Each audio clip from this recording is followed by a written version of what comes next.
Olá, sejam bem-vindos ao Cenáculo, o canal que vai debater grandes obras e grandes ideias. Todos os sábados discutimos uma grande obra da literatura, do cinema ou das humanidades em geral. Assine nosso canal no YouTube e ative as notificações clicando no sininho. Assim, você terá atualizado todos os nossos programas e ajuda o canal. Também temos nossas páginas no Facebook e no Instagram, onde publicaremos novidades e detalhes sobre o conteúdo de cada programa. E se você se interessou pelos nossos livros que analisamos, no nosso site temos a livraria digital, onde você pode adquirir as obras analisadas em nossos programas. E se você gostou do nosso conteúdo e quer nos ajudar, no nosso site temos a seção Apoia-se, em que você ajuda o nosso projeto a seguir adiante e com cada vez mais qualidade. Acesse www.ocenaculo.com.br. Bom, Guilherme, hoje, no nosso 8º programa, vamos falar sobre um livro da literatura latino-americana e um clássico, tanto da literatura latino-americana, que influenciou inúmeros autores, quanto da literatura mundial. Hoje falaremos, então, do livro Pedro Páramo, do mexicano Juan Rulfo. O que tu pode nos dizer sobre essa obra, Guilherme, e por que é uma obra tão interessante para a literatura latino-americana e, quiçá, para a literatura mundial? Olá! Bom, esse livro que nós vamos analisar hoje, Pedro Páramo, de autoria do Juan Rulfo, um escritor mexicano, pode-se dizer que a importância desse livro se dá, sobretudo, por ser um marco naquilo que veio a ser considerado o realismo fantástico. E muito provavelmente o Rulfo seja o primeiro autor do chamado boom latino-americano, que depois seguiu com Borges, García Márquez, Fuentes, Vargas Llosa, entre outros. O Juan Rulfo, que é o autor do livro, ele teve só 2 livros publicados, 2 livros escritos na sua vida. O primeiro livro é um livro de contos chamado Chão em Chamas, ou Planície em Chamas, dependendo da tradução que se fizer. Eu acho que editado só tem Chão em Chamas. No Brasil, pelo menos, eu nunca vi outra tradução. Mas tem uma tradução mais antiga, eu acho que é Planície me parece mais adequado com o título em espanhol, Planície em Chamas, do que Chão em Chamas, mas enfim. Que é um livro de contos, são 19 contos, e posteriormente ele veio a publicar esse livro, esse romance, que é um romance bem curto, um romance de 120 páginas, chamado Pedro Páramo, que foi publicado em 1955, que, de acordo com Gabriel García Márquez, foi o livro que lhe deu o caminho que ele procurava para escrever os seus próprios livros. E é um romance bastante inaugural sob muitos pontos de vista, razão pela qual influenciou uma série de autores que vieram depois dele. Antes da gente entrar propriamente no resumo do livro, assim, fazer um resumão, porque é um livro curto, então dá para fazer um resumo bem rápido, antes de passar para a análise, eu acho importante mencionar algumas coisas a respeito da vida do Juan Rulfo, porque isso acaba também podendo ser uma chave de leitura ou uma chave de interpretação da obra dele. O Rulfo nasceu, ele era mexicano, como nós já falamos, e ele nasceu numa família de fazendeiros, proprietários de terra mexicanos, que foram fortemente arruinados, digamos assim, foram prejudicados, pelo menos, pela Revolução Mexicana. Então a Revolução Mexicana teve um impacto bastante significativo na própria vida do Rulfo.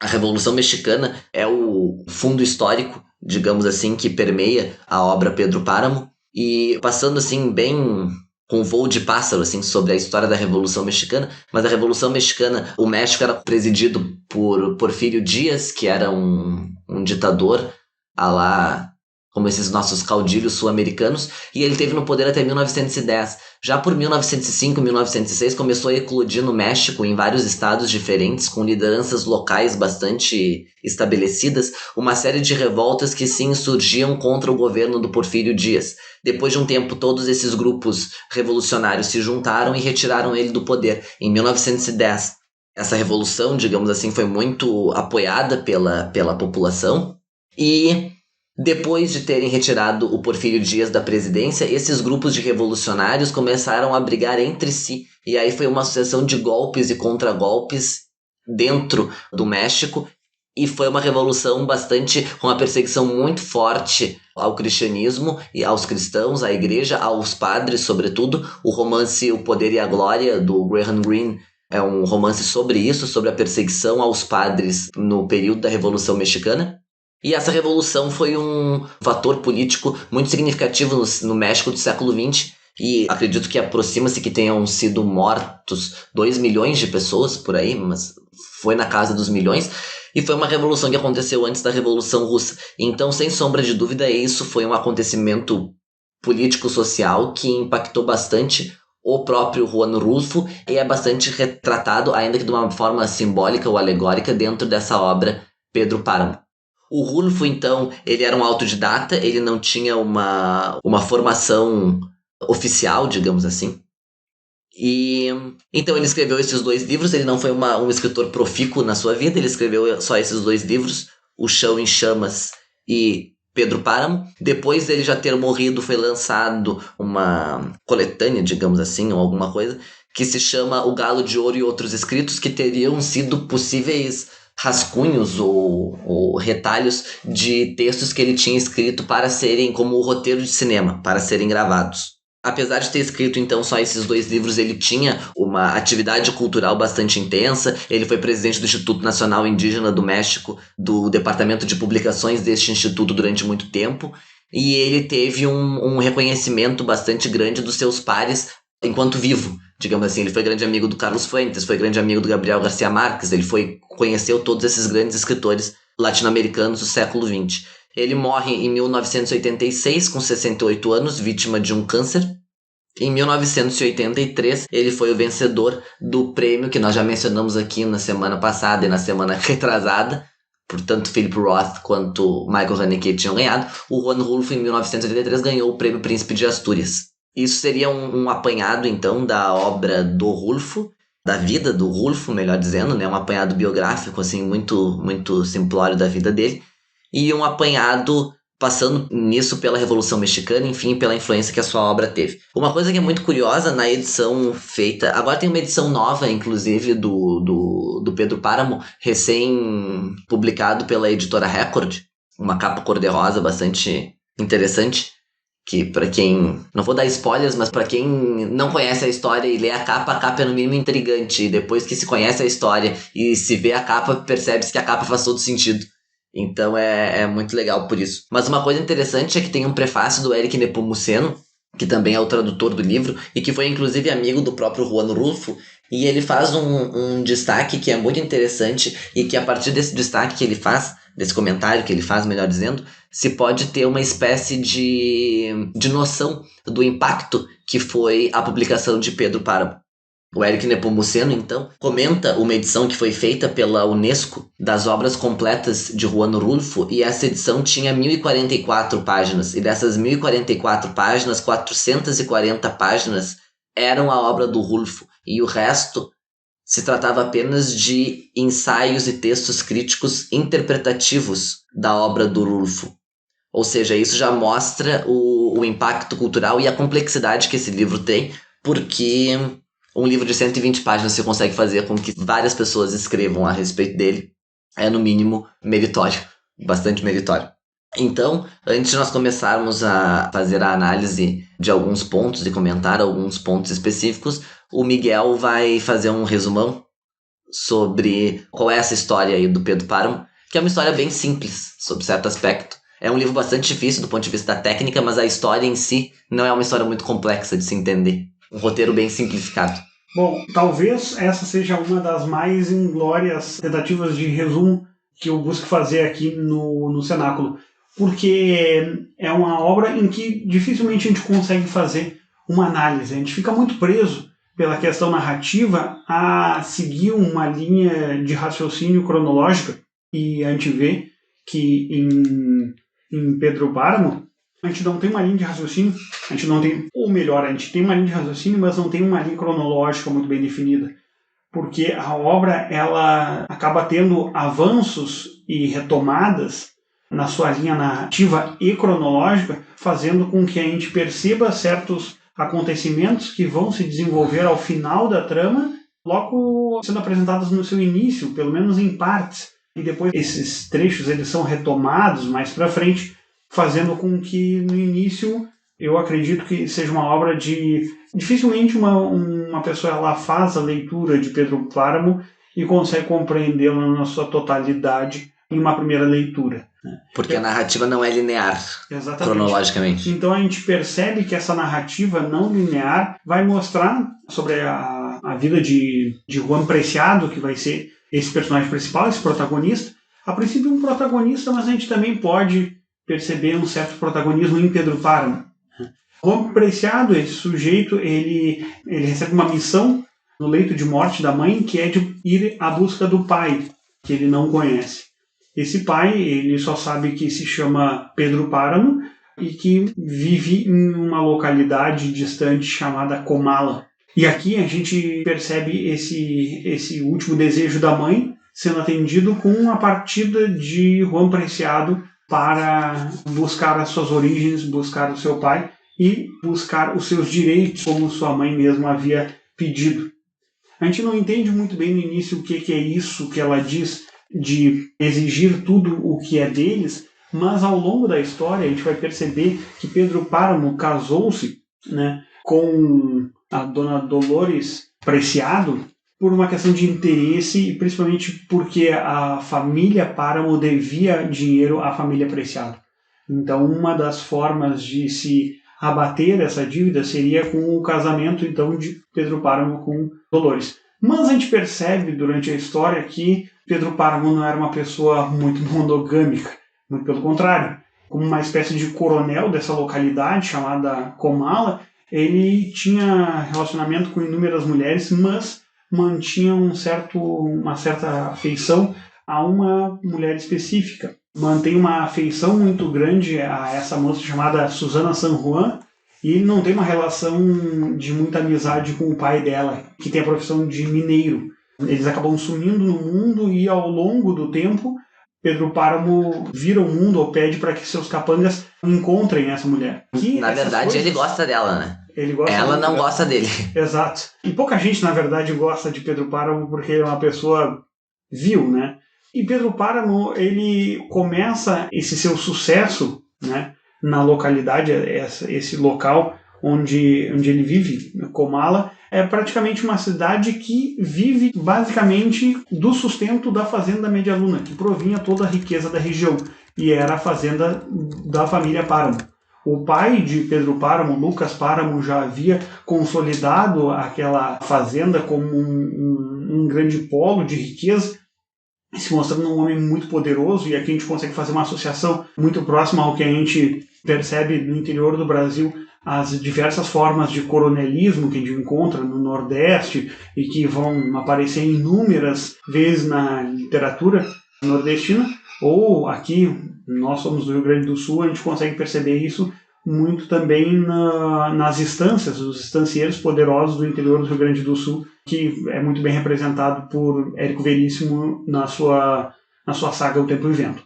Então, Pedro Páramo é um sujeito muito sem escrúpulos. A princípio, ele não é uma pessoa que goza da confiança do pai, como um sujeito que pudesse levar essa fazenda adiante, mas se percebe que, ao longo do tempo, depois da morte do pai, ele acaba se tornando um sujeito muito pragmático e bastante tirânico nas suas buscas por vingança. Uma dessas vinganças é a própria vingança que ele vai fazer. Tem duas vinganças, eu acho, muito grandes aqui que vão aparecer de Pedro Páramo na história. A primeira é a vingança quanto à morte do pai, e aqui me parece que existe uma espécie de história que se repete, né, de Pedro Páramo querendo honrar a figura paterna de Lucas Páramo, buscando matar todos aqueles que estavam no casamento em que o pai acaba morrendo acidentalmente, e com a questão de Juan Preciado também indo em busca desse pai e precisando dessa aceitação desse pai que a princípio ele não consegue,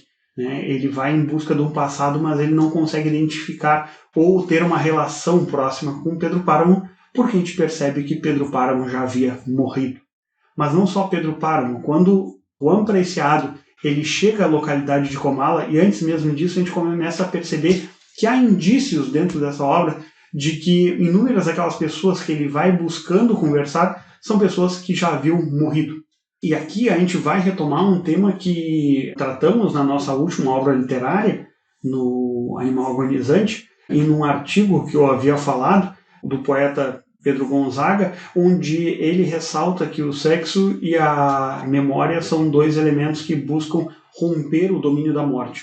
E aqui a gente percebe que esse processo da memória ele é muito importante, porque, assim como diz Camões, a lei do esquecimento é a lei da morte, né? Então os mortos eles são esquecidos. E a gente percebe durante a história que a entrada de Juan Preciado nessa cidade fantasma que vai ser Comala, e a conversa dele com inúmeras figuras que viveram nessa cidade, que retomam suas histórias, lembrando quem foi Pedro Páramo a ele, vai mostrar que a memória dos mortos vai ser o único resquício das suas raízes que Pedro Páramo vai conseguir. O mundo está muito mudado, a cidade de Comala é uma cidade fantasma, já não há mais ninguém lá, e ele vai ter como único meio que ele vai conseguir identificar quem é o seu pai, Pedro Páramo, vai ser essa conversa franca com os mortos. E é uma conversa muito estranha, como o Guilherme falou aqui, a gente percebe que a obra ela introduz aquilo que vai ser muito importante na literatura latino-americana, chamado de realismo fantástico, e a gente percebe esse realismo fantástico nessa conversa de Juan Preciado com os mortos. Inúmeras vezes eles estão conversando debaixo da terra, né? Eles percebem quem foi que um deles vai falando, contando um pouco sua história, e um morto pergunta, mas quem foi que falou isso? Daí eles vão dizer, acho que pela voz foi fulano de tal. O barulho que eu ouvi foi do caixão do outro, fulano. Então a gente vai perceber que a obra ela vai trazer múltiplas vozes que vão compor uma espécie de painel. Então a gente não tem um processo de avanço cronológico na história, mas uma espécie de mônada, de colcha de retalhos narrativos, onde a gente vai percebendo mais ou menos que por cima o que ocorreu na história de Pedro Páramo, como é que ele se tornou aquele sujeito, como é que morreu seu filho Miguel Páramo, como morreu seu pai, como foi sua relação com Susana, que foi seu grande amor, e como foi a decadência da Fazenda Média Luna no processo da Revolução Mexicana. E é curioso isso, porque é como se quando Pedro Páramo morre e todas aquelas pessoas daquela cidade também morrem, portanto todo Juan Preciado só conversa com espíritos, é como se todos tivessem morrido e a memória tivesse morrido junto com eles. Então a única forma de essa história ser contada é dessa história ser contada pelos mortos, porque os vivos não podem contá-la porque eles não sabem essa história. E também isso é curioso, né? A questão de como se fosse os mortos reivindicando o que seria seu de direito, digamos assim, né? A ideia de uma imposição dos mortos sobre os vivos. Do mesmo modo como fez a mãe dele, né? Exato, assim como a mãe dele fez isso tanto com ele que ela determina que ele vá a Comala e depois, quando ele chega a Comala e começa a olhar a cidade, etc., ele diz em um determinado momento, eu estou enxergando com os olhos da minha mãe, porque a mãe tinha dito a ele como era a cidade. Então, onde ele enxergava, ele podia não ver aquela casa, por exemplo, não, aquela casa verde da forma como estava naquele momento em que ele enxergava. Ele enxergava aquela casa com os olhos que a mãe via e da forma como a mãe contava para ele que aquela casa era. Exato. Então, aos poucos, a gente vai conseguindo identificar na história, e aí que está a grande dificuldade. Eu acho que cabe na leitura de Pedro Páramo, e eu acho que aqui é um facilitador, cabe uma segunda leitura de Pedro Páramo, e o que facilita é o fato do romance ser bem pequeno, ou seja, tu lê 2 vezes Pedro Páramo, vai dar mais ou menos o tamanho de um livro, de um romance normal. Porque, como o Guilherme falou, o livro ele é bastante curto, a minha edição ela tem 137 páginas, mas uma edição pocket, né? É uma edição de bolso, então isso dá menos num tamanho normal. Não, e o nível de dificuldade é só no que tange a conseguir estruturar mentalmente essa história do ponto de vista cronológico. Exatamente. Então é só se lembrar depois, porque tem muitos personagens, alguns deles aparecem para falar uma frase, depois eles somem, só vão aparecer de novo mais adiante, mas a exceção disso não há nenhuma dificuldade, não é como um Faulkner. Isso é uma coisa interessante, porque a gente percebe que a linguagem da obra é uma linguagem extremamente enxuta, há uma economia narrativa aqui onde a gente percebe a história sendo contada extremamente por cima. Acontece muita coisa na história, mas quase não há descrições, principalmente de personagens. Nós não sabemos como é fisicamente Juan Preciado, como é Pedro Páramo, só temos o processo psicológico deles a partir das suas ações feitas. O próprio Rulfo dizia que ele tinha enxugado o livro até deixar só o osso. Então não há excessos nesse sentido. Todas as frases que tem são importantes porque o livro é extremamente enxuto. Nada fica de fora, nada fica jogado, nada fica de banda. Às vezes tu não consegue entender determinado diálogo, mas aquele diálogo vai fazer sentido páginas depois, quando aquela história ficar mais clara para ti. Porque as histórias são entrecortadas. Tu tem o Juan Preciado indo à procura do pai, tu tem a questão do pai e desse amor não correspondido pela Susana. Tu tens também dentro disso a história do filho. O Pedro Páramo teve vários filhos, mas ele teve um filho só que ele reconhecia como dele, que era o Miguel Páramo. Então também tem uma história que envolve a morte de Miguel Páramo e o envolvimento de Miguel Páramo com aquela cidade, enfim, de crimes que ele teria cometido, e a presença do padre Renteria, que também tem um envolvimento nessa questão do filho de Pedro Páramo. Então todas essas histórias dentro da história são entrecortadas cronologicamente e lançadas de forma diversa. Então no final tu consegues montar o quebra-cabeça, mas no começo às vezes fica meio solto. O que me parece, na verdade, eu até já havia comentado isso com o Miguel antes de nós gravarmos, eu acho que eu tinha comentado isso, não me lembro se eu tinha comentado, é que, pra mim, o personagem principal do livro é a cidade, é Comala. Quer dizer, todos aqueles personagens, eles vivem em torno de Comala e tudo aconteceu em Comala ou por causa de Comala e tudo tem um impacto na própria cidade. Inclusive a própria figura do Pedro Páramo como esse grande coronel que comanda aquela cidade. A cidade começa a entrar em ruína, em decadência, a partir do momento em que ele, Pedro Páramo, também começa a entrar em ruína, em decadência. Como se a cidade fosse um prolongamento dele, não só um prolongamento talvez físico, mas um prolongamento também, digamos assim, espiritual, um prolongamento da própria alma dele. E quando ele morre, Comala morre junto e resta todos os outros morrerem também, porque Comala era Pedro Páramo, sob certo aspecto. E isso também é muito interessante porque o Pedro Páramo se viu destruído pela Revolução Mexicana. Então, quer dizer, a revolução que é a ruína de Pedro Páramo também é a ruína daquela cidade que sustentava a fazenda de Pedro Páramo. Sob esse aspecto também poderia, não estou dizendo que isso seja uma interpretação definitiva, mas simbolicamente isso poderia significar que o fantasma da revolução prejudicou a todos, prejudicou ao Pedro Páramo e ao povo da cidade, quer dizer, prejudicou tanto aos ricos quanto aqueles menos favorecidos que num primeiro momento tinham apoiado aquela revolução. Quando li Pedro Páramo, em inúmeros aspectos, eu vi na figura de Pedro Páramo como esse sujeito que comanda uma fazenda e, por extensão, toda a região que depende da economia dessa fazenda, com o livro do nosso romancista, do Romance de 30, o José Lins do Rego, no seu último livro do ciclo da cana-de-açúcar, o livro Fogo Morto. A gente percebe o coronel Lula de Holanda, a gente vai percebendo toda a história de ascensão e queda do coronel Lula de Holanda e a relação dele com os revoltos, né? Então tem todo esse processo da luta da legalidade contra a ilegalidade que vai se perceber, e aqui a gente pode fazer uma aproximação entre esses revoltosos da Revolução Mexicana com os jagunços, né? Identificados pelo capitão Antônio Silvino, e Medialuna me parece muito com o Engenho Santa Fé, lá de Fogo Morto. E a gente vai percebendo que essa decadência vai ocorrendo, né, ao longo da história, e no final da obra, quando a gente vê a história que Pedro Páramo, já desiludido com a sua vida, com a decadência da sua amada Susana e a sua morte, ele resolve se vingar da cidade, de que todos morrerão de fome. A gente percebe que ele consegue isso porque a cidade ela acaba sendo destruída por essa negação dele em fazer com que a cidade toque adiante a sua economia. Tudo vai sendo destruído, então, por esse sujeito rancoroso. E é interessante falar isso sobre o rancor, porque o primeiro diálogo que Juan Preciado tem é com um sujeito que está indo a Comala, que lhe dá a carona para lá e que ele sabe que também é filho de Pedro Páramo. Ou seja, Pedro Páramo tinha inúmeros filhos bastardos, mas só um deles ele acaba assumindo como seu filho, que foi, como o Guilherme disse, esse Miguel Páramo. E conversando com esse outro bastardo, ele pergunta, né, mas quem era Pedro Páramo? E esse sujeito que está conversando com ele diz que se ele pudesse resumir Pedro Páramo em uma palavra só, seria a palavra rancor. Então, esse sujeito extremamente rancoroso, que é Pedro Páramo, vai se mostrar alguém que defende fortemente seus ideais e seus interesses, e nem que para isso ele precise matar a sangue frio ou mandar matar, né?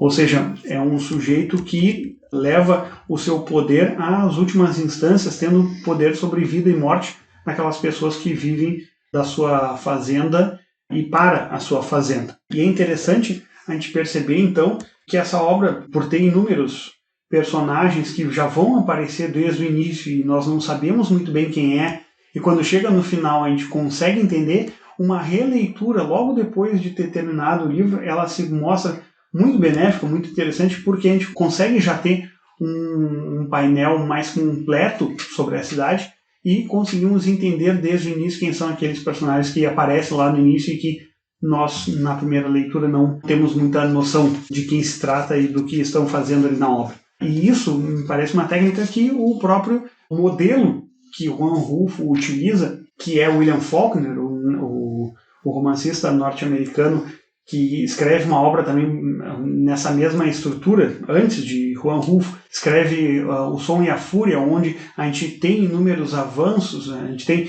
alguns narradores diferentes, cada parte tem um narrador diferente, e a gente vai percebendo avanços e retrocessos cronológicos na história. E quando perguntado, então, para William Faulkner, o que ele achava que os leitores deveriam fazer lendo O Som e a Fúria, ele diz: é um livro que é necessário ser lido mais de uma vez para se entender, porque numa primeira leitura fica-se um pouco a ver navios sobre quem são aquelas pessoas logo no início. A gente percebe que essa dica de Faulkner para O Som e a Fúria também se vale para Pedro Páramo. Eu, pelo menos, acho que uma segunda leitura faz com que a gente consiga ter uma noção muito maior. Geralmente, uma segunda leitura aprofunda mais uma ideia sobre o texto, mas aqui ela se mostra muito mais importante de ser feita. Mas, para quem está iniciando nessa história de Pedro Páramo, percebe que essa relação de Pedro Páramo com o filho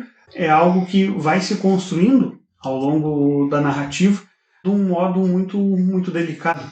Essa importância que Pedro Páramo dá à sua posição social e o seu poder vai se mostrar eficaz em dois aspectos. No aspecto do poder efetivo como senhor de terras e no aspecto da sua relação amorosa.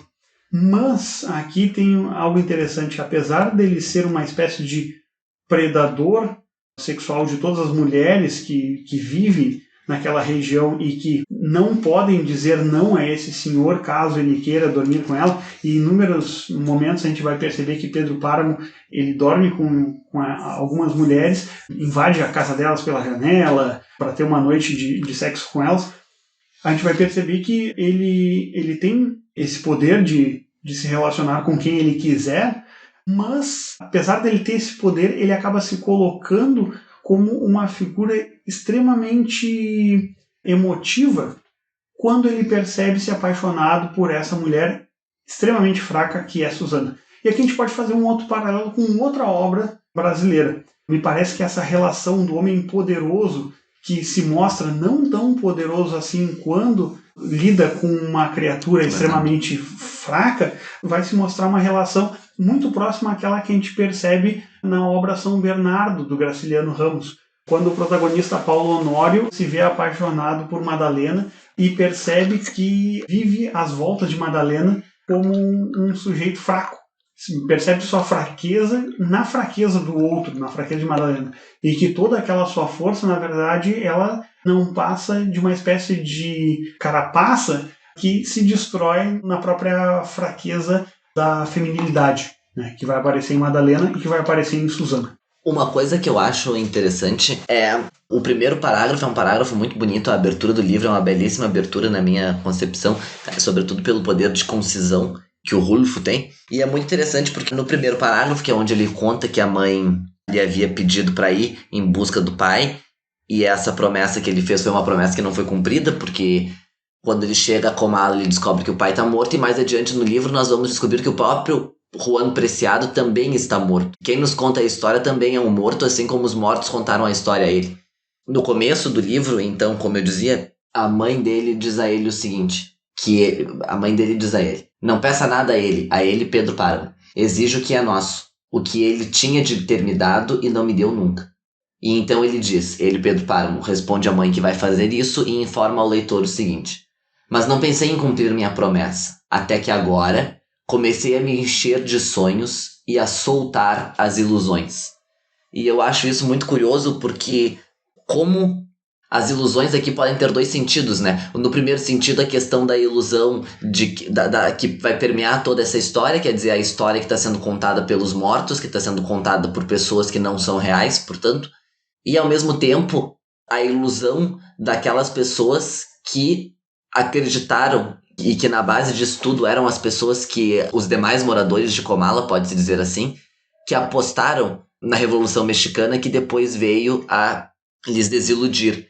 E a imagem de Comala como um local inóspito ou um local horrível, digamos assim, é feito, porque né? É feito pelo próprio, como o Miguel comentou, ele encontra um carrinheiro ali, um carroceiro que vai ajudá-lo e vai levá-lo a Comala.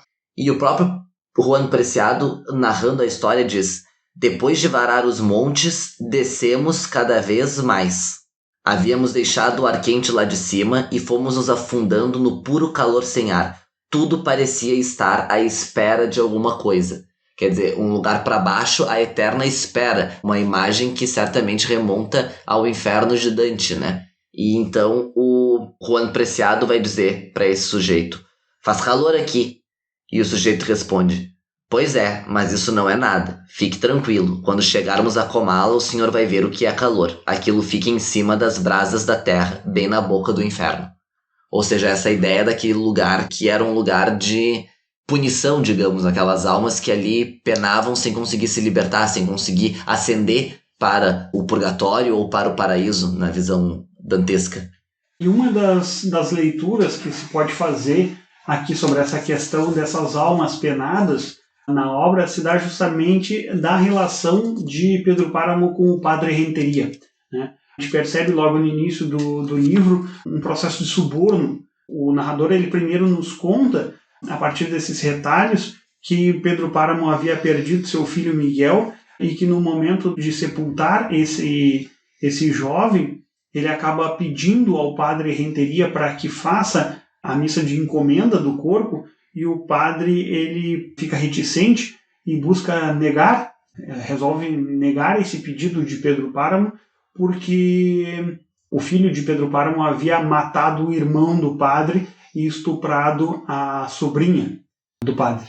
E o padre, então, por uma questão pessoal, ele acaba negando esse pedido a Pedro Páramo. Pedro Páramo, então, acaba subornando o padre com algumas moedas de ouro. E o padre não consegue dizer não, porque mais à frente a gente vê a situação do padre, que tem uma aproximação com aquela população e um carinho por aquela população, mas diz que nem só de orações ele consegue viver e ele precisa do dinheiro de Pedro Páramo para manter aquela localidade, aquela comunidade religiosa. E o próprio nome do padre, né, Renteria, que tem em espanhol, dá uma ideia de render, uma ideia de renda nesse sentido, quer dizer, dele ter se corrompido pelo dinheiro. Exato. E essa corrupção do padre, na verdade, a gente vai perceber que ele, nos momentos em que a história vai picotando certos trechos, em que as pessoas vão se comungar com o padre, ele não pode dar o processo de absolvição, porque ele havia negado essa absolvição do filho de Pedro Páramo. Ou seja, todas aquelas pessoas que morreram na localidade, que morreram em Comala, na verdade elas não conseguiram ascender, ou seja, elas não conseguiram fazer a passagem para o mundo dos mortos, elas mantêm-se como almas penadas aqui, justamente pela questão do padre, porque o padre ele acaba perdendo seus poderes extraterrenos, ou seu poder de absolvição ou de encomenda do corpo para o outro mundo, por essa questão pessoal que ele teve com o filho de Pedro Páramo. Então todas aquelas almas, elas parecem trancadas nesse local que se assemelha muito ao inferno pela questão do calor, de ser um lugar numa baixada. E aqui a gente consegue fazer inúmeras relações, né? Guilherme, uma das leituras mais interessantes que se pode fazer sobre essa análise de o que é Comala vem de uma leitura da Nélida Pinhon, É isso? Exato. Uma chave interpretativa possível. A Nélida Pinhon, que é uma escritora brasileira premiadíssima, quando ela ganhou o prêmio Juan Rulfo, que é um prêmio dado pelo governo do México, ela escreveu um discurso, e no discurso dela, em agradecimento à premiação, ela comenta alguns aspectos da obra Pedro Páramo, sobretudo de Pedro Páramo como fruto de criação, digamos assim, de Juan Rulfo. E nesse discurso, que depois é transformado em ensaio, que se chama O Presumível Coração da América, ela tece alguns comentários muito interessantes, então eu vou me permitir ler aqui um pequeno trecho desse ensaio, porque acho que vale a pena.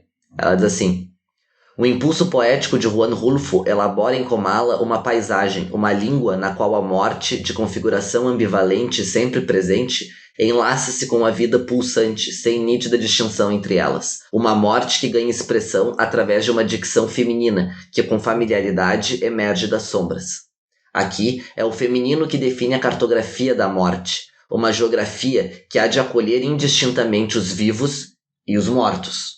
Nessa antecâmara infernal, constituída de vielas e corredores, a perturbadora presença da mulher estremece os alicerces das casas, sinaliza os indícios da morte e desenha uma genealogia da qual Juan faz parte e que se estende para além da vida, pois em Comala os laços humanos não se desfazem, nem mesmo depois da morte. A estranha lógica do livro, construída em meio à sucessão dos que desertaram da vida ou nela ainda permanecem, sustenta uma ilusão que elabora caprichos que tudo prevê. Para tanto, encaixa à perfeição cada detalhe na ordem do conjunto. Nenhum fio narrativo se esgarça nesse surto estético de magnífica provisão, de nítida inspiração virgiliana. E aqui então ela vai comentar a questão, e eu vou ler esse parágrafo, mas aqui então ela vai fazer uma analogia entre a obra Pedro Páramo, de Juan Rulfo, e o poema Eneida, de Virgílio, onde Enéas vai à procura do pai, o que é um tema, a busca do pai é um tema recorrente, né? Na história da literatura, na história do cinema, enfim, é um tema que é bastante frequente na história da arte.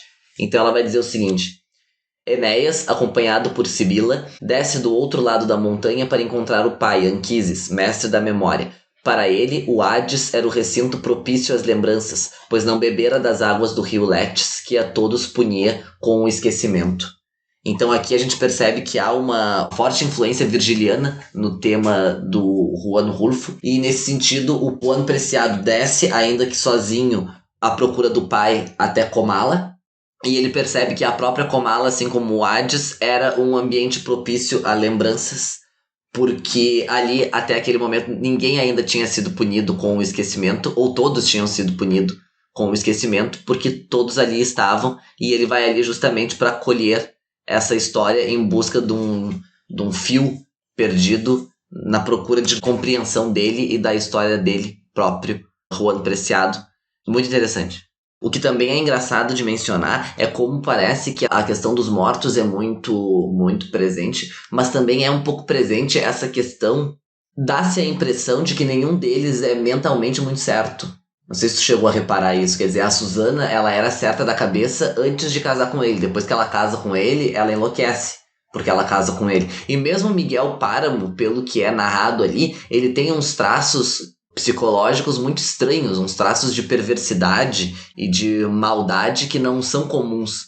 Parece que nessa cidade de Comala não há felicidade, não há um momento do livro que seja leve, não há um momento do livro que tenha algo que seja suave, não parece nenhuma dessas pessoas que conta a sua história conta uma história boa. Todas elas têm uma história desgraçada, a todas elas aconteceu alguma coisa muito ruim. Então, há esse aspecto de total desolação nesse ambiente de Comala. Há um trecho que eu queria destacar, talvez eu devesse ter falado disso no começo. O livro teve tamanha influência que há uma similitude, uma similaridade absurda entre um dos trechos onde é contado pelo narrador, que a princípio seria o Juan Preciado, que o padre Renteria havia sabido da morte de Miguel Páramo. O Rulfo escreve esse trecho da seguinte forma. Eu vou traduzir aqui numa tradução precária, talvez, mas é porque eu tô com o original aqui em espanhol, então talvez fique meio ruim, mas acho que é melhor do que ler em espanhol. Que ele diz assim: O padre Renteria se lembraria muitos anos depois da noite em que a dureza de sua cama o despertou e depois o obrigou a sair. Foi a noite em que morreu Miguel Páramo. Isso está lá na metade do Pedro Páramo. E há uma semelhança inequívoca, especialmente se lê em espanhol, com o primeiro parágrafo de 100 Anos de Solidão, do Gabriel Garcia Marques, onde o Garcia Marques começa os 100 Anos de Solidão dizendo: muitos anos depois, frente ao pelotão de fuzilamento, o coronel Aureliano Buendia havia de lembrar aquela tarde remota em que seu pai o levou para conhecer o gelo. Então, quer dizer, a estrutura da frase e os próprios verbos utilizados entre o Rulfo e o Garcia Marques são idênticos, o que comprova mais uma vez aquilo que eu havia dito no começo da influência que o Rulfo teria tido aos escritores que o sucederam. Então, para fazer um encerramento aqui, eu gostei muito do livro, eu achei o livro muito bom, achei o livro muito bem escrito. Ele apresenta algumas dificuldades do ponto de vista formal, como nós já salientamos, mas a grande inspiração dele foi o Faulkner e é muito mais fácil de ler o Pedro Páramo do que ler os livros do Faulkner, na minha opinião. Então, mesmo na primeira leitura, compreende-se muito mais da história do que compreende-se da história do Faulkner quando tu lê na primeira leitura. Pelo menos o Sonho e a Fúria. Né, nesses que tem inovações formais, né, do Faulkner, são de difícil compreensão. Achei o livro muito interessante, achei a história muito bem contada, as alegorias que ele faz a respeito da Revolução Mexicana, o tema de trazer isso da figura da morte, que é uma figura muito presente, não só na história da arte, com a questão da dança macabra, da morte que se levanta para dançar com os vivos, e nesse caso a morte que teria acometido ali a todos, e que também é muito cara ao México, com todas as questões que eles têm, que envolve isso, de festas típicas, etc. Então, eu gostei do livro. Uma curiosidade que nós temos aqui, né, quanto a essa obra é sobre essa relação que o México tem com o próprio Dia dos Mortos, que por sinal hoje, dia 31 de outubro, é o início do Dia dos Mortos. As festividades mexicanas elas vão do dia 31 de outubro, que nós temos aqui no Brasil, assumimos essa festividade norte-americana do Halloween, mas no México nós temos do dia 31 de outubro ao dia 2 de novembro, que para nós é o Dia de Finados, essa festividade do Dia dos Mortos, né? Então, esse é um dos motivos pelos quais nós escolhemos também essa obra e pensamos em tratar desse tema, tanto pela relação que nós vimos entre esse tema da morte, agora observado por um outro aspecto, em relação ao nosso livro anterior de literatura, que foi o Animal Agonizante, e agora vendo a questão da morte e da sua relação com a vida e com a memória dentro dessa obra fundamental da literatura latino-americana, essa grande pequena obra de Juan Rulfo, né? Um sujeito que escreveu muito pouco, mas que mesmo com essa obra tão pequena,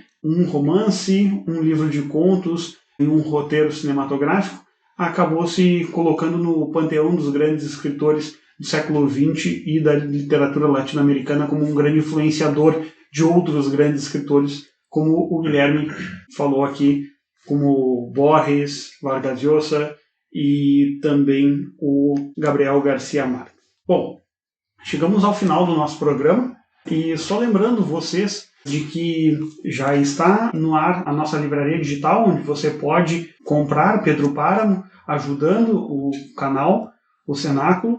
E lembrando, nós estamos em várias plataformas de streaming, onde você pode ouvir o nosso programa e também no nosso canal no YouTube. Vá lá no YouTube, assine o nosso canal e ative as notificações. E na seção Apoia-se você pode auxiliar o nosso projeto a seguir adiante com cada vez mais qualidade. Para isso você acessa o site www.ocenaculo.com.br.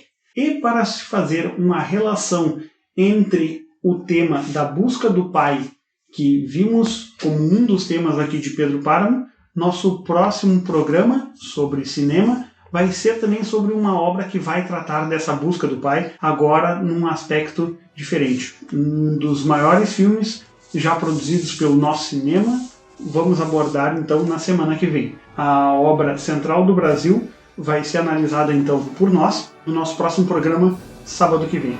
Até lá, muito obrigado. Valeu!